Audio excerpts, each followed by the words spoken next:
നമസ്കാരം. 1202 ആണ്ട് ചിങ്ങമാസം 1 മുതൽ 1202 കർക്കിടക മാസം 31 അതായത് 2026 ഓഗസ്റ്റ് 17 മുതൽ 2027 ഓഗസ്റ്റ് 17 വരെയുള്ള ഒരു വർഷക്കാലം 12 മാസക്കാലത്തെ ഗുണദോഷ സമ്മിശ്ര ഫലങ്ങൾ എന്തൊക്കെയാണെന്ന് നമുക്ക് നോക്കാം. പൂയം നക്ഷത്രക്കാർക്ക് ഈ വരുന്ന 1202 ആണ്ട് ചിങ്ങമാസം മുതൽ കർക്കിടകം 31 വരെ വ്യാഴം 1ഉം 2ഉം ഭാവങ്ങളിലൂടെയാണ് ഗോചരം ചെയ്യുന്നത്. ശനി 9ഉം 10ഉം ഭാവങ്ങളിലും 8ഉം രാഹു 8ഉം 7ഉം ഭാവങ്ങളിലും ഗോചരമാകയാൽ സൗഭാഗ്യം ഉണ്ടാകുമെങ്കിലും ഒരുപാട് വെല്ലുവിളികൾ കർമ്മരംഗത്തും ജീവിതത്തിലും വ്യക്തി ജീവിതത്തിലും ഒക്കെ നിങ്ങൾക്ക് നേരിടേണ്ടി വരുന്നുണ്ട്. വർഷമധ്യത്തിൽ സാമ്പത്തിക ബുദ്ധിമുട്ടുകളൊക്കെ ഉണ്ടാകുന്ന പല കാര്യങ്ങളും സംഭവിക്കാം. ശാരീരികമായിട്ടുള്ള പരുക്കുകളൊക്കെ വന്നുപെടാം. വീഴ്ചയോ പതനോ ഒക്കെ ഉണ്ടാവാം. വളരെ ശ്രദ്ധിച്ച് വേണം കാര്യങ്ങൾ കൈകാര്യം ചെയ്യാൻ. മനോദുഃഖത്തിനും അസ്വസ്ഥതകൾക്കൊക്കെ സാധ്യതകൾ കാണുന്നുണ്ട്. നേട്ടം ഉണ്ടാക്കുന്ന പല പദ്ധതികളും നിങ്ങൾക്ക് ആവിഷ്കരിക്കാൻ കഴിയും. വ്യവഹാരം, കേസ് ഇവയിലൊക്കെ വിജയം പ്രതീക്ഷിക്കാം. വിദ്യാർത്ഥികൾക്ക് പഠനത്തിലെ തടസ്സം വന്നുപെടാം.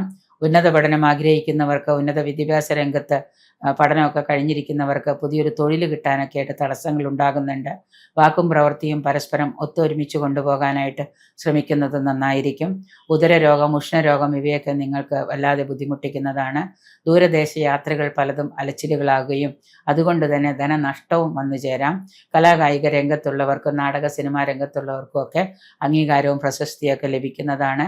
ചിലവുകൾ ധാരാളമായിട്ട് അധികരിക്കുന്ന ഒരു വർഷമാണ്. ബന്ധുജന വിയോഗം, ഏറ്റവും അടുത്ത ബന്ധുജന വിയോഗം ഉണ്ടാകുന്നുണ്ട്. കഠിന പരിശ്രമത്തിലൂടെ കർമ്മരംഗത്ത് പ്രവർത്തിച്ചാൽ ധാരാളം സാമ്പത്തിക നേട്ടം നിങ്ങൾക്ക് പ്രതീക്ഷിക്കാം, സാമ്പത്തിക ലാഭമൊക്കെ. പക്ഷെ കഠിനമായിട്ടുള്ള പരിശ്രമം ചെയ്യേണ്ടി വരുന്നതാണ്. ചെറിയ രീതിയിലുള്ള അലച്ചിലോ നിരാശയോ മടിയോ ഒക്കെ ഉണ്ടെങ്കിൽ നിങ്ങളുടെ നേട്ടങ്ങളെല്ലാം അതേപോലെ ഇല്ലാതാകുന്നൊരു കാലം തന്നെയാണ്.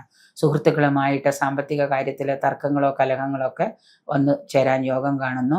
രോഗാരിഷ്ടകൾ വന്നുപെടുന്നത് കൊണ്ട് തന്നെ നല്ലതുപോലെയുള്ള ചികിത്സകളും രോഗത്തിന് യഥാസമയത്ത് ഗൗരവമായിട്ടുള്ള ചികിത്സകൾ ചെയ്യുന്നത് നന്നായിരിക്കും. അല്ലെങ്കിൽ നിങ്ങൾ ചിലപ്പോൾ ആശുപത്രിവാസമോ വീഴ്ചയോ ഒക്കെ വന്ന് സംഭവിക്കാം.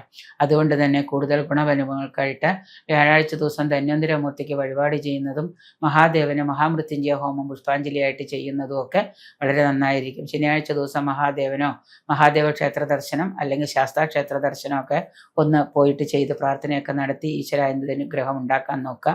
ഭാഗ്യസൂക്തം വീട്ടിലിരുന്ന് തന്നെ പാരായണം ചെയ്യുകയാണെങ്കിലും നന്നായിരിക്കും. പ്രത്യേകിച്ച് വ്യാഴകാലഹോരയിൽ ഭാഗ്യസൂക്തം പാരായണം 3 രൂപയോ 5 രൂപയോ 7 രൂപയോ ഒക്കെ പാരായണം ചെയ്യുന്നത് നന്നായിരിക്കും ഗുണാനുഭവങ്ങൾക്കായിട്ട്.